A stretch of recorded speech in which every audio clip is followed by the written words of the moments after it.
Baiklah, halo semuanya. Pada chapter kali ini berjudul Ujian Terakhir Part kedua. Berada di bawah bunker istana, para reguler sedang mengamankan diri, namun Kokojung merasa apakah bunker ini aman. Lalu Jin mengklaim bahwa itu benar. Bunker ini aman karena dia tahu betul istana ini. Dulu dirinya tinggal di sini.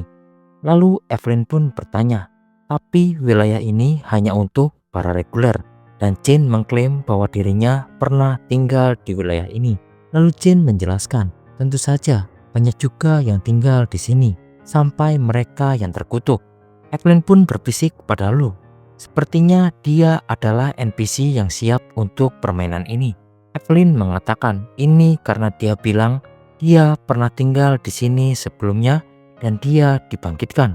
Lalu Jin pun bertanya, di manakah sang juru selamat? Kemudian Lu pun merasa Jin sama seperti dirinya. Tak lama Lu pun bertanya kepada Jin, jenis kutukan apa yang sedang Jin bicarakan. Saat akan menjawab, tiba-tiba Jengkyum datang dan mempergoki para reguler yang sedang bersembunyi. Lalu Jin pun kaget bagaimana Jengkyum bisa mengetahui tempat ini. Karena tempat ini hanya diketahui oleh orang desanya saja yang tahu. Kemudian Jengkyum pun menjelaskan bahwa dirinya tidak menemukan mereka, tapi salah satu dari mereka lah yang memberitahu dirinya. Secara tiba-tiba, Evelyn menuduh Kokojung yang memberitahu pada Jengkyum. Mendengar kecurigaan dari Evelyn, Kokojung membantahnya. Tak lama, Neo pun berkata jujur bahwa dirinya lah yang telah memberitahu Jengkyum. Sontak Lu pun heran mengapa Neo melakukannya. Akan tetapi Neo mengatakan sulit untuk memberikan penjelasan yang rinci. Tapi harus ada sesuatu yang akan Neo lakukan. Neo meminta mereka semua untuk tetap tinggal di sini dan meminta Jengkyum untuk menepati janjinya. Lalu Jengkyum pun sepakat dan telah diberikan penjelasan secara rinci oleh Leo. Jadi Jengkyum tidak akan menyentuh selai rambut pun dari para reguler ini. Manu yang ada di lantai atas akan mengantar para reguler ke penjara yang aman. Mendengar hal itu, Evelyn tidak terima akan keputusan itu dan menyerang langsung Jengkyum. Namun serangan dari Evelyn bisa ditangkap dengan mudah oleh Jengkyum. Lama Neo dan Jengkyum pun beranjak pergi. Lalu Neo berpesan kepada Lu dan juga Rohan, jika bertemu dengan Urek Mazino, tolong sampaikan Neo pergi untuk mengubah masa lalu. Panel berpindah ke pertarungan para irreguler, yaitu Urek Mazino melawan Lady Mako. Urek Mazino terus memborbardir serangan menggunakan tinjunya ke arah Lady Mako.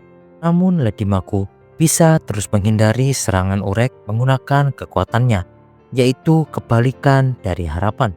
Ketepatan di antara mereka sungguh-sungguh gesit, hingga tinjuan dari Urek yang meleset mengenai tembok istana dan membuat istana itu berguncang. Saat Urek akan meninju Lady Mako, lagi-lagi Lady Mako mengeluarkan kekuatan kebalikan dari harapan yang membuat Urek Mazino terpental. Ternyata Lady Mako mengklaim bahwa sama sepertinya mereka berdua belum mendapatkan kembali semua kekuatannya. Lalu Urek juga setuju akan hal itu. Namun tiba-tiba Urek mengeluarkan gelombang Shinsu di tangannya. Gumpalan Shinsu tersebut langsung diarahkan pada Lady Mako. Hal itu membuat Lady Mako terkejut dan tidak bisa menghindarinya, hingga membuat Lady Mako terkapar di lantai. Urek pun memberitahu Lady Mako jika dirinya harus merasa beruntung. Jika Urek memiliki semua kekuatannya, tidak akan ada jejak di tubuh Lady Mako yang tersisa. Kemudian Lady Mako pun yang melihat tumpukan mayat-mayat dari para petapa benar-benar hilang tanpa jejak. Lalu Lady Mako pun bertanya apakah Urek tidak apa-apa akan hal itu. Lalu Urek pun menjawab, jangan berbicara omong kosong tentang orang yang sudah meninggal. Sejak kapan kamu berpikir tentang hal seperti itu ketika kamu bertarung? Lalu Lady Mako menjelaskan kepada Urek bahwa ucapan Urek adalah benar. Tapi kau rasa, terkadang aku rindu padamu, ragu tanpa alasan. Kemudian Urek pun berkata pada Lady Mako untuk jangan mencoba membeli waktu dengan hal-hal cerita yang tidak perlu di masa lalu. Namun Lady Mako memberitahu Urek Mazino dirinya sudah mendapatkan cukup waktu. Fakta sederhana bahwa kamu datang ke sini berarti bahwa sekarang salah satu dari mereka yang kamu pikir adalah rekan tim mungkin sudah mencapai altar dan menghapus permata itu yang memungkinkan kamu datang ke sini. Jika orang itu mengeluarkan ketiga permata itu, maka menurut peraturan, kamu akan diusir dari tempat ini. Lalu Urek pun bertanya pada Lady Mako, apakah yang dimaksud ada pengkhianat dalam rekan di timnya? Lalu Lady Mako pun berbalik bertanya pada Urek, pengkhianat, sejak kapan kamu bekerja sama dengan seseorang? Bukankah kamu sudah belajar dari kesalahan itu saat di masa lalu? Kamu terlalu sempurna, Urek, jika kamu sendirian. Jika kamu benar-benar ingin membunuhku, kamu seharusnya menyingkirkan rintangan itu yang kamu sebut dengan rekan tim terlebih dahulu. Karena kamu tidak melakukannya, kamu gagal lagi dalam usahamu untuk membunuhku. Mendengar ocehan dari Lady Mako, Urek tidak memiliki waktu lagi. Sebelum itu, Urek ingin menyerang Lady Mako dengan cepat. Namun Neo sudah terlanjur mencabut permata yang terakhir. Saat itu juga, Urek yang sedang akan menyerang Lady Mako teleportasi kembali. Lady Mako yang melihat hal itu sangat menyukai ekspresi dari Urek. Bagi Lady Mako, semakin kuat seseorang, semakin banyak kekuatan yang Lady Mako dapatkan. Ketika Lady Mako bertransformasi, harapan mereka untuk keputusasaan. Berat Urek, Lady Mako akan menjadi kuat secara terus-menerus. Panel lalu berpindah ke altar, di mana Neo sudah mencabut semua permata dan memberikannya pada Cengyum. Lalu Cengyum pun bertanya pada Neo, kemanakah selanjutnya Neo akan pergi? Neo pun memberitahu bahwa ada suatu tempat yang harus dia kunjungi, tempat di mana semuanya dimulai. Neo harus pergi ke tempat bunga itu berada. Lalu Cengyum pun tidak mengerti ucapan Neo dan memutuskan untuk mengikuti Neo kemanapun dia pergi. Ditutup pada chapter kali ini, Urek Machino tiba-tiba berada kembali di depan altar dan melihat bahwa semua permata telah hilang.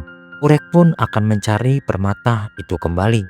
Tak lama ada suara yang menyambut Urek Machino. Ternyata itu adalah Leo. Kemudian Leo pun terkejut karena tidak menyangka bahwa Urek sangatlah cepat menemukan altar dan sampai ke tempat Lady Mako dengan begitu cepat. Lalu Leo pun mengacungkan belatinya untuk menantang Urek bertarung dan tidak akan membiarkan Urek kembali ke tempat Lady Mako.